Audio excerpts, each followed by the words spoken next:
cigarro e o sofrimento de um modo esquisito. A nicotina me engrossou o sangue, me abafou o peito e me deixou aflito. E que eu ia passar esta prova, a medicina já tinha me dito. E se eu quisesse durar mais um pouco, que eu não fosse louco e largasse do pito.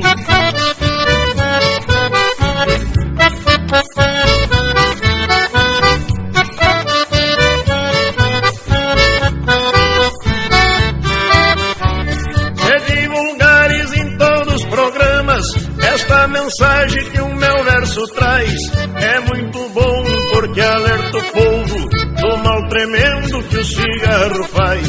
A sua tosse vai se terminar e o seu tronco funcionar em paz. E se achar o meu verso bonito, tome um conselho e abandone o pito. Sossegue o pito e não pite mais.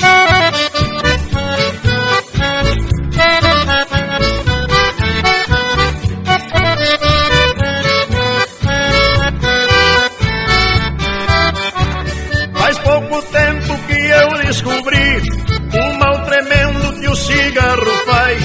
E o Brasil precisa de homens fortes e não um moço julgado incapaz. E todo velho que não foi fumante, ele faz tudo que o moço faz. Eu dormi muito e me acordei agora, joguei com raiva o meu pito fora. Sosseguei o pito e não pito mais.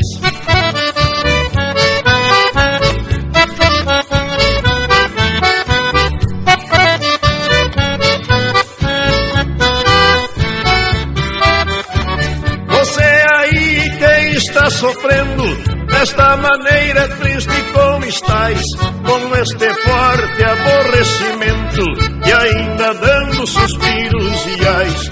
Impressionado com o seu cansaço, viveres muito já sei que não vais. Por que não tomas um chá de capricho? Por que não joga o cigarro no lixo? Não sossega o pito e não pitar mais.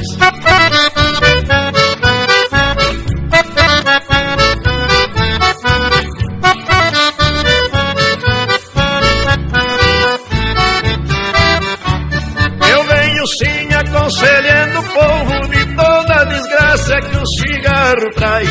E quanto mais você emagrece, mais enriquece as casas funerais. É um cigarro que vai se queimando, tantos penando nos hospitais. E é por isso que eu acho importante é nós se unir e não ser mais fumante. E num grito só não pitamos mais.